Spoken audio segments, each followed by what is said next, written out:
The last several months have been a time of uncertainty for refugee families waiting to come to the United States. An Iraqi mother and her 2 sons were recently welcomed to the city of Northampton, where they finally have the opportunity to begin a new life. Rebecca Drake spent time visiting the family in their new apartment and has our story. For a refugee family recently resettled in Northampton, there is one particular English phrase they learned quickly and use often. Thank you. There are good reasons for their gratitude. Jasmia Hussein and her sons, Yusuf and Ayub al-Dulaimi, fled from the violence in Iraq 3 years ago, hoping to find a place where they could be safe and build new lives together.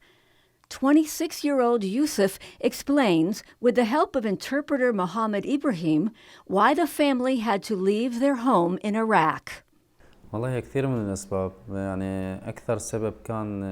are many reasons, but most importantly, what drove them out of Iraq was the lack of security and the fear for their lives. Because the streets of Iraq had a lot of violence. There could be acts of bombings and violence and kidnapping everywhere they went. So it was an unbearable life for them, and they had to leave.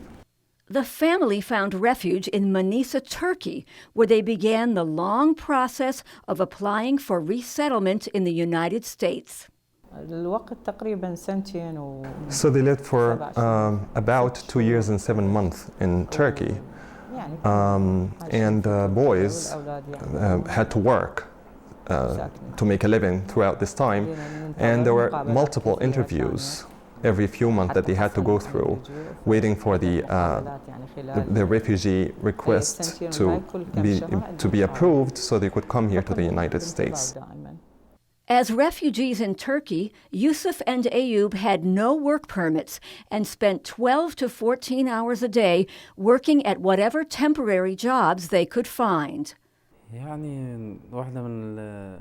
were not allowed to work formally in Turkey, so they had to take on any jobs that paid money just to afford their living expenses. And it was almost as half as it would pay for a Turkish person. Yusuf also recalls that some people in Turkey did not want to associate with refugees, refusing to rent to them or deal with them at all. And when their request to come to the United States was finally approved, news came of a U.S. presidential executive order banning refugees from majority Muslim countries. For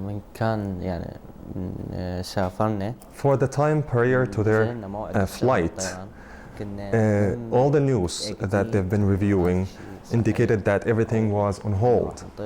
And they thought that the process was suspended and they were in total uncertainty whether they were going to make it or not. But with the executive order suspended by a federal judge, Jasmia and her sons boarded a plane in Istanbul and landed at JFK Airport in New York City, receiving a welcome they never expected. They were treated as like previous refugees not affected by the new political developments or decisions. He's attributing this to the protesters and the activists that worked so hard for the refugees to make their way in. And now, here in Northampton, the family has been surrounded by the support of volunteers and the kindness and generosity of the community. He walks down the streets and everybody comes to greet him and say welcome and give them more than what they needed. One of the local agencies helping to resettle refugee families is the Springfield Diocese's Catholic Charities Office. Executive Director Catherine Buckley Bronner says the Iraqi family members are working hard to learn English and find employment. They're anxious to work. They're anxious to build that new life, and they realize that, here, that's a possibility. And after what the Catholic Charities Director calls an extreme vetting process, this mother and her sons are settling into the Northampton community with the help of local volunteers. The volunteers have done just about everything, from, taking them places, sitting with them, explaining different of the aspects to them that they may not understand about our culture, and just really rallying around the family in a beautiful way. Volunteer Melissa Greenspan, a retired family physician, has been teaching English to Jasamia because, she says, she believes helping others is the right thing to do. I think in the modern world, refugees are some of the people who have had the most difficulties, and so I personally feel very good about being able to offer a little help to them. And it's also interesting. I like meeting new people, and I learn a little bit about their culture, so that's fun.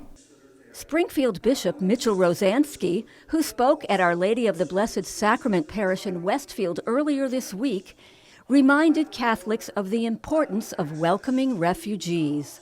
As Catholics, we know that we try to bring to them some sort of hope for their lives. And ultimately, the goal of migration and refugee services is to reach out to those who have lost their homes, lost their countries even. It's been a long journey from the war-torn streets of Iraq to the welcoming city of Northampton. But Jasamia, Yusuf, and Ayub have finally come home to a place where they can live in peace and dream of the future. For Jasamia, these dreams are for her sons. I'm thankful for what we have, and my hopes and dreams are mostly about my sons. So I would like to see them settle in well, finish their education, and find employment and be successful. And for the sons, their hopes are to fulfill their mother's dreams and to give back to the community that has welcomed them. First of all, he said he wished he could return at least a small part back to all the people that helped him and his family so far. So that comes first. And then next is like his own individual personal hopes to continue his studies and find employment. And then it's for his mother. He wants her to be always happy, healthy, and proud of him. Giving thanks and giving back, a goal for all of us as we continue to welcome new refugees and build the kingdom of God in Western Massachusetts. For Real to Real, I'm Rebecca Drake. And Catholic Charities Agency of the Diocese of Springfield reports that Yusuf and Ayub have already received offers of employment. Also, along with their mother, they are gaining English language skills quickly and finding friends in their new neighborhood.